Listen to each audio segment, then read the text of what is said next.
Welcome to Front Office Pros. Today, we're going to be talking about our top 24 Dynasty quarterbacks with tiers. We just did our running backs with Fantasy Nerd Boy. If you haven't checked it out, go ahead and do so.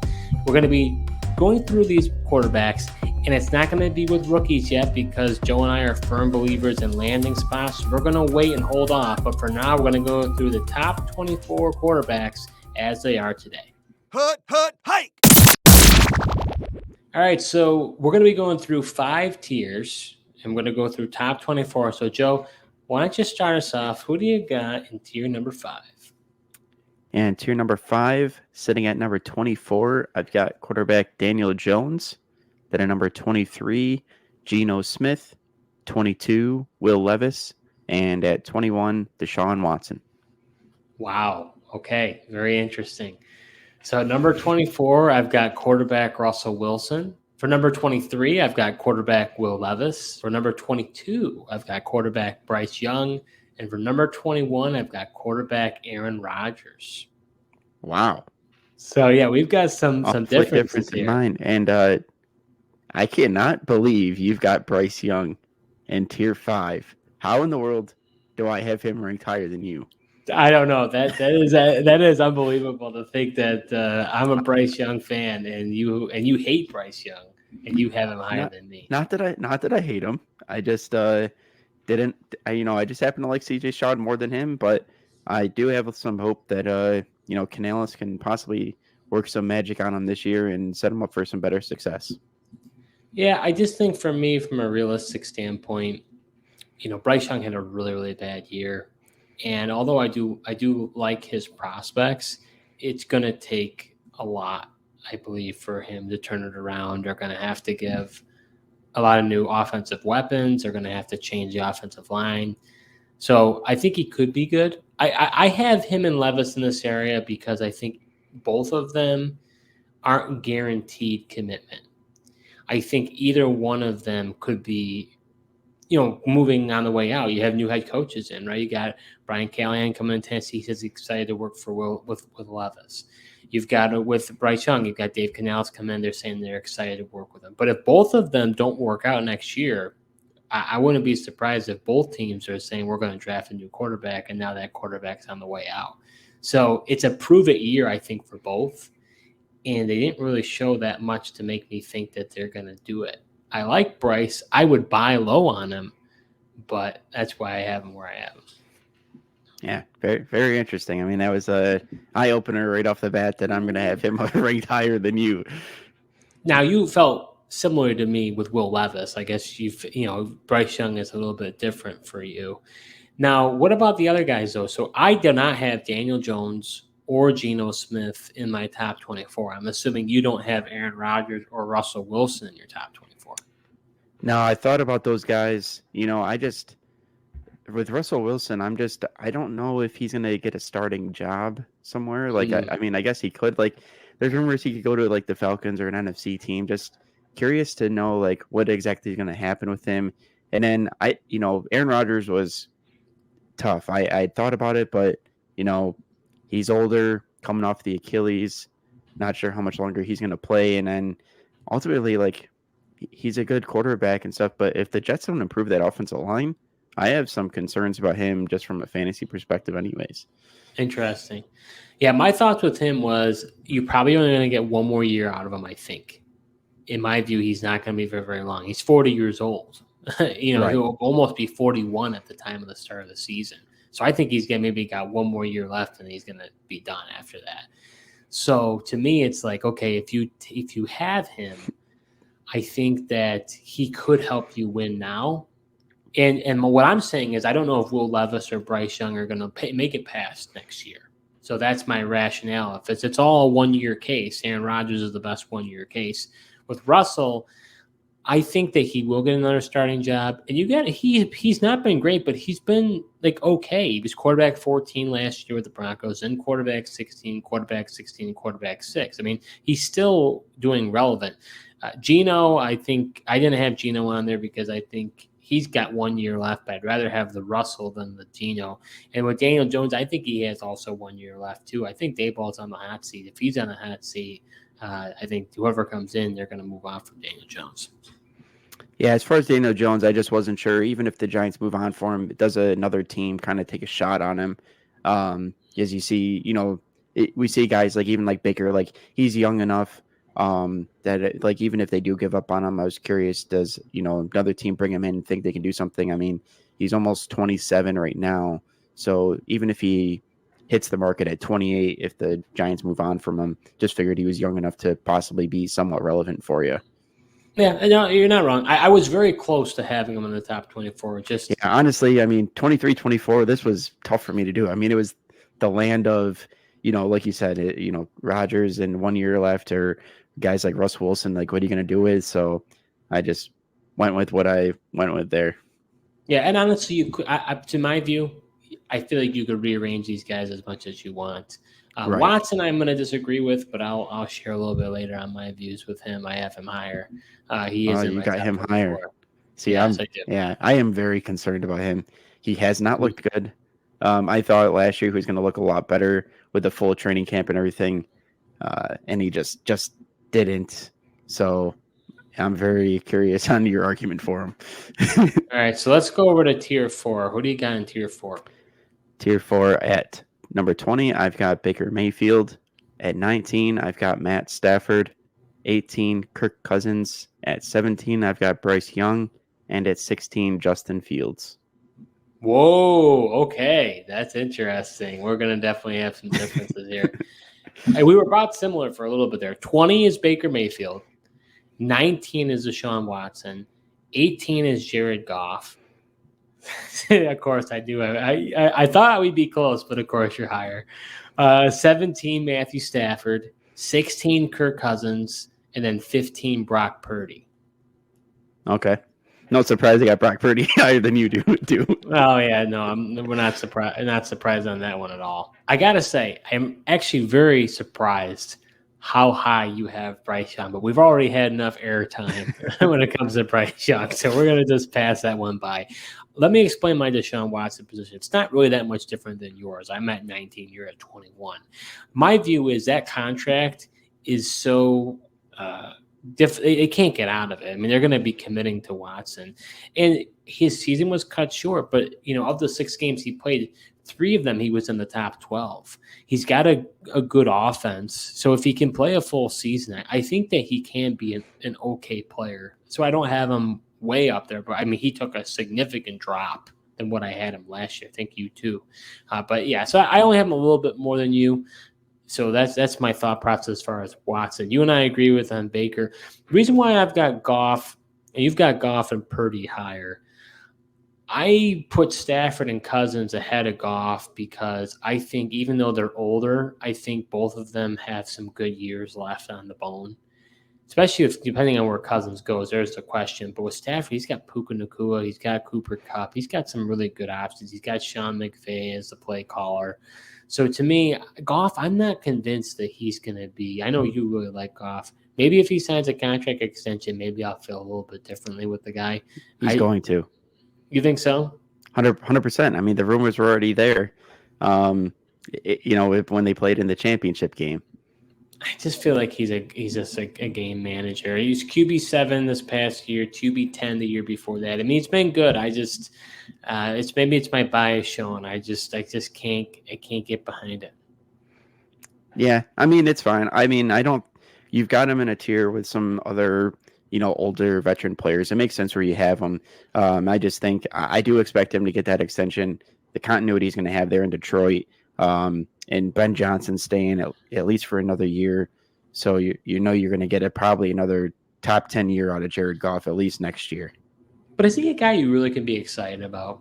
Like, I have Jared Goff as my quarterback. He's not exciting. Kirk Cousins hasn't been that exciting either. These guys just produce.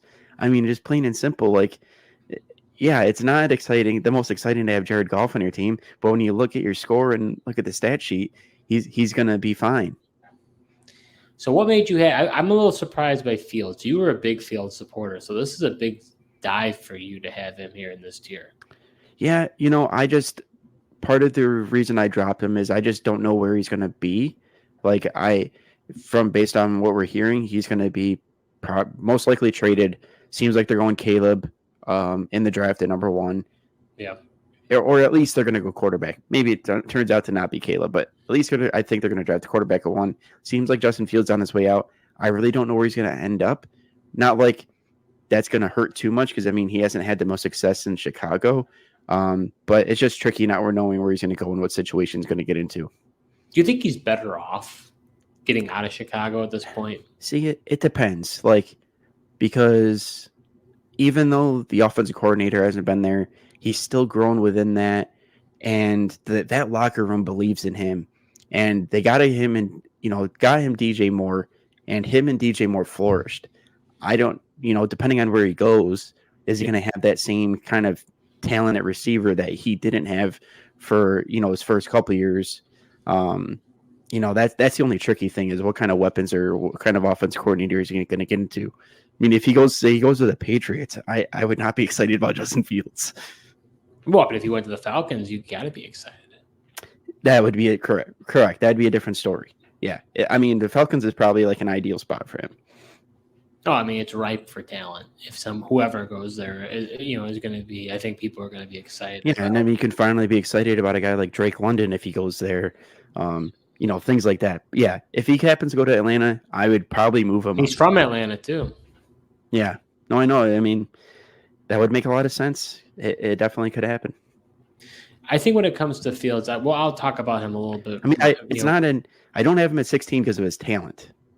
I think he's talented. I've seen him grow. I think he's just got to get quicker at processing and get to those plays faster when he plays in the pocket. If he can do those things, he could be, a top 12 quarterback.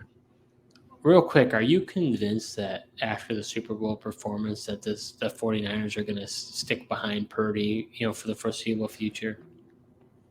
I don't know if they really have a choice, because if they want to keep this star-studded lineup, they're going to have to stay cheap at quarterback.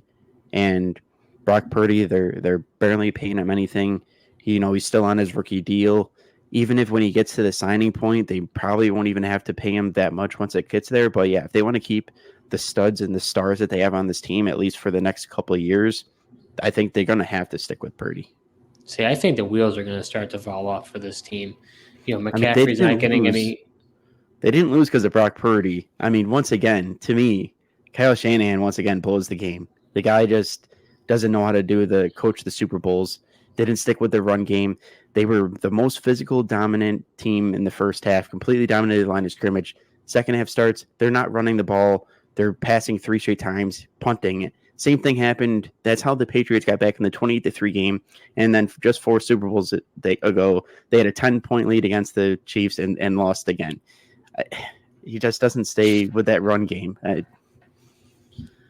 Yeah, I mean, you're not wrong. I just think McCaffrey, he's not getting any younger. Kittle's not getting any younger. Debo is very good at what he does, but I don't think that as he gets older, that style of play is going to be something that he can continue to do. So I think the window for this team is starting to close. It definitely could. I mean, Ayuk's a free agent too, right? Yeah, he is. And they'll probably pay him because Purdy's being so cheap, and that's your point. Yeah, right. All right, so who do you got for Tier 3, Joe? In Tier 3, so at 15, I've got Jared Goff. At 14, I've got Brock Purdy. At 13, I've got Kyler Murray. At 12, Dak Prescott. 11, Trevor Lawrence. 10, Tua Tagovailoa. And at number 9, Jordan Love. Okay. All right, so we're going to be in the same ballpark here. At number 14, I've got Justin Fields. Number 13, I've got quarterback Tua Tagovailoa. At 12, I've got quarterback Kyler Murray. 11, quarterback Trevor Lawrence. 10, quarterback Dak Prescott. Quarterback 9 is going to be Jordan Love. When it comes to Justin Fields, I was very close to putting him in the tier below as well. Internally, I was not buying in the hype, but I felt like externally, I was like, I don't want to look like a dummy by not having him higher because everybody was so high on Justin Fields. I think it's really going to depend on where he goes. So that could really be a determining factor. I think he could be a good fantasy quarterback. I don't think he's an actual good quarterback, in the NFL. So I'm not a Fields guy, but I felt like just based on his age and his potential, felt like he probably fit in this tier, even though I didn't really like it. I think you and we're pretty similar. I mean, we feel pretty similar about Kyler Murray, Trevor Lawrence, Love. Really, the two we did kind of differ on here is Tua and Dak Prescott. My thoughts on with Tua is once Tyreek Hill retires in 2025, I'm very concerned about what this offense looks like. Not to mention, Tua is on a fifth-year option. Is Tua even a Miami Dolphin? That second half of the season, he did not look so good. He was on fire in the first half. Second half, he really slowed down. Yeah, that's definitely fair. I mean, there's talks about him already getting an extension and a long-term deal with the Dolphins coming here. So we'll see if it happens. I think most likely it will. It's going to be. I feel like he'd be a tough guy to replace. And look, he's whether or not he can win the cold weather games is one thing, but he's good enough for fantasy, and then also he's good enough for Dolphins to win a bunch of regular season games and them to be in the playoff contention. I don't know if he's that good enough, though. I mean, if McDaniel wants to move off him, I think he could. They definitely could, but I mean, like I said, they're already talking about if there was any point to move off him, it would have been off of that poor performance in Kansas City when it was super cold, and he showed you he just doesn't have the arm strength to get into the cold. But then even after that game, they were talking about giving him in like a 4 or 5 year extension to keep him a Miami Dolphin. Isn't that more so that Tua has been optimistic they'll get a contract extension? Is that you're hearing that from the actual Dolphins organization? Those are just kind of reports. I can't remember if that's Tua being optimistic or whatever, but I think there's mutual interest there. Interesting. And then I know you're not a Dak guy. I'm not typically a Dak guy either, but to me, it's hard to refute what he did this past season at quarterback 3. He's got CeeDee Lamb. He's got a pretty high-powering offense. And, he's only 30, he'll be 31 heading into the season next year. He's got a number of years left. I don't know. For me, it's hard for me not to have him higher because he continues to perform well. And I don't think he's going anywhere. I think his longevity in Dallas is going to be for a while. Yeah, that's probably fair. The one thing with him is how much longer is Mike McCarthy going to be there? And he really took the next step when McCarthy took over with the play calling this year. I mean, everyone was excited they had more there for a while, and he was the offensive coordinator, and people thought good things were going to come there, but he really excelled this past year once McCarthy took over. So, I mean, is this McCarthy's last year? Him and Dak seem to have a good relationship. If so, maybe Dak doesn't perform as well. But I don't disagree with you that it seems like he's going to be in Dallas for the long haul. But the other part that I have him a little lower is just the fact that he's 30, and I like some of these other guys that are younger in age. Yeah, that's fair. Real quick here, you and I both have Jordan Love at 9, which I think could be higher than most. Why did you put Love at 9? Plain and simple. I mean, this guy was in the second half of the year, really the last like 6 to 7 weeks. I mean, he was top 5 quarterback for fantasy. I mean, I just really like what I've seen out of him. He's, I think he's going to be there for the long haul, most likely, if he keeps this play up. And the Packers offense is just so young. There's so much growth and room for him to grow then at offense with those young receivers that they have as well. And who knows if they bring in a wily veteran in there to come in and even help bring some more stability. Because like you said, they've got a lot of young playmakers. I mean, the thing with him was people were saying touchdown regression. It's coming, Greg, because that was happening earlier in the year, and it really didn't. So I'm with you. I think you got to be optimistic. If you have Love, he's 25 years old. Trevor Lawrence is 24. Kyler is, basically going to be 27. I guess Jordan Love will be more like 26 by the time of the season. Tua's 26. Fields is 25. So he's right there when it comes to the age of 25. Yeah. I mean, I like this age and then just the trajectory in which he ended the season. I, expect him to carry that confidence in to this next season. And I really think Green Bay's got something special there once again, and for them to build off of into the next season here. All right, Joe. So who do you got for tier 2? Yeah, tier 2 at Number 8, got Anthony Richardson. At 7, Justin Herbert. 6, Lamar Jackson. And at 5, Joe Burrow. Okay, so you're going to have a hefty tier 1 over there, Joe.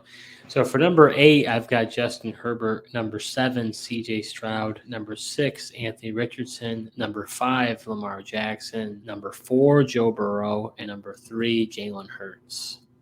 Oh, your tier 1's just 2 guys. Yep, just going to be those 2 up at the top. Wow. So looking over at our tier 2, we've got some of the same guys. I just view that there's a big discrepancy between tier 2 and tier 1.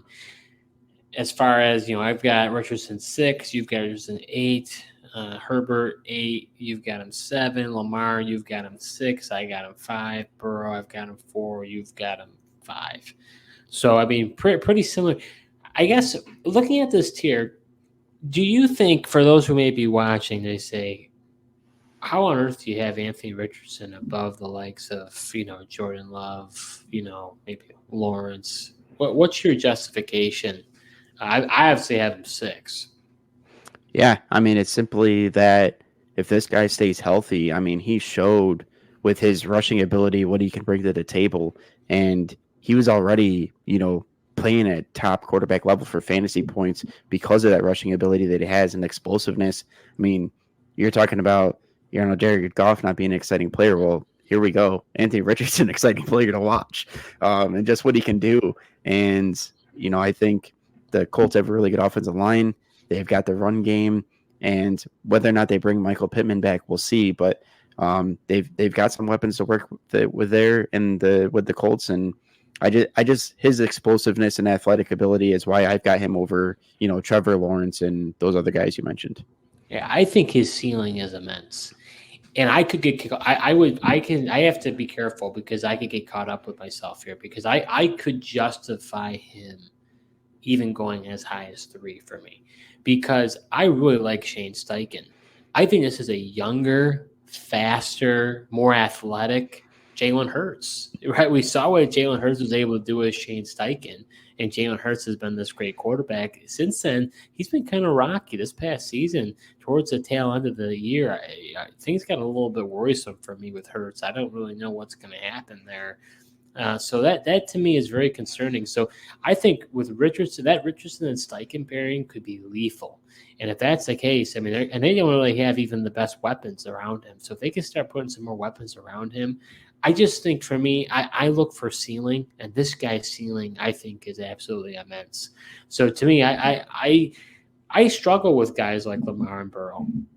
Lamar and Burrow, they can have really good weeks. They can win you a week, but they can also have some duds, real duds, that really can force you to just, I don't think they'll make you lose, but they're not definitely going to help you win. Yeah, definitely. I mean, Joe Burrow, a lot of those bad games are because of injuries, and he's been injury riddled. Hopefully he can kind of maybe with this extended break that he's had with the injury and missed a lot of games and at the end of the season there, maybe this will help him kind of just heal everything up, and hopefully he comes into next year healthy. He doesn't hurt himself in training camp or anything, because healthy Joe Burrow, him and Jamar Chase are just a great pairing. But yeah, I mean, you mentioned Anthony Richardson and Steichen in the Hurts comparison. I mean, it's fair. I mean, Anthony Richardson, 6'4", 244 pounds. He's a big guy. That's what's kind of surprising. I mean, just unfortunate he had that hand injury. It's kind of a freak thing. He's a big guy. He should be durable. Yeah, he really should. And I know you had Herbert as a buy low option, but you have him at 8 here. Do you feel like you have him at a buy low rank right here, or do you what do you think about that? Yeah, just honestly, this was a tough place in a tier to kind of put these quarterbacks. I have Herbert at 7. I tried not to let last season kind of cloud where I have him, even though that's the thing. Some owners might. He was disappointing last year, battled the finger injury and everything. And then, is Mike Williams going to be back? I know Harbaugh is saying that he would like to keep both Eckler and Keenan Allen there. Does it happen, though? Quentin Johnson take the next step. I do like the fact that Harbaugh is there, but Harbaugh also likes to run the ball and control the ball. And they just got Roman as their coordinator as well, who also likes to run the ball. So it was hard for me to kind of put Herbert higher than that, even though I like him and the Harbaugh pairing. All right, Joe, who do you got in tier 1? Yep. Tier 1 at number 4, I've got CJ Stroud. Number 3, Jalen Hurts. Number 2, Patrick Mahomes. And at number 1, Josh Allen. Interesting. So for number 2, I got Patrick Mahomes, and number 1, Josh Allen. So we got the 1s and 2s the same. What made you feel like Hurts and Stroud? I know you're a big Stroud guy. What made you feel like they were in the same tier? Because that says a lot. That's basically saying that these guys are somewhat interchangeable. Yeah, definitely. I mean, I know Hurts was disappointing this year, but even with that, like, he was still up there in points. I really think the change in offensive coordinator didn't help. We'll see if Kellen Moore can right the ship with him. I still don't know. I mean, I thought he was going to do better with Justin Herbert, but Herbert also has the injuries. So I'm hoping better things for Jalen Hurts with Kellen Moore. Then obviously, I think Stroud, just from a longevity standpoint, like, he's so young and we've already seen it, and him being able to elevate this wide receiver core into what it was, I think he's just scratching the surface and what he could possibly do for the future. But he's not really a dual threat, though. No, but he doesn't have to be a man. Like, even without that, he had some of the biggest games at the quarterback position just because of his sheer passing numbers and the touchdowns and what him and Tank Dell were able to do. I mean, that connection was absolutely electric. Yeah, no, you're not wrong. I mean, he did elevate through him. I have him. I think he's good. I just don't see the ceiling as much as you do. I think I think he could have a slump next year. He's got more athleticism and ability to run than you give him credit for. He's just the traditional. He likes to throw from the pocket. He's a pocket passer, but we also might see more of that running come out of him, as well as maybe teams try to blitz him more and everything else, and that's kind of his counter. Yeah, when it comes, I mean, I hear what you're saying. Maybe you're much more bullish on him than I am. When it comes to Hurts, though, I thought about putting him in this tier 1, and I've waffled on it before. I just think my biggest thing is more so that I think that Allen and Mahomes are just that much better. I mean, I see that we agree on this as far as Allen and Mahomes. I think Allen's the clear one. I mean, he was QB1, QB2, QB1, QB1 these past 4 years. I mean, you can't get much better than that. And then obviously Mahomes had a down year this year at QB8, but I'm assuming they're going to open up the the war chest and get some offensive weapons. So he's going to get right back on top, I think, next year. Yeah, definitely. I mean, but just what they were able to do, even with all the struggles, was just amazing. I mean, just when you think that the Chiefs are vulnerable and can get them, and wide receivers are dropping passes and they're struggling, it's like, nope, we're still going to win the Super Bowl. It's crazy, man. And I think they definitely will be able to afford those offensive weapons too, because that defense is so cheap. All of their defense is so young, and especially at the corner position. I mean, what Snead and McDuffie are able to do and just lock you down is really impressive. Oh, absolutely. And so they're just going to stockpile. And we saw Kelsey's coming back next year. So we thought there was some speculation on that. I knew he wasn't going to retire, man. There's a better chance that Jason retires.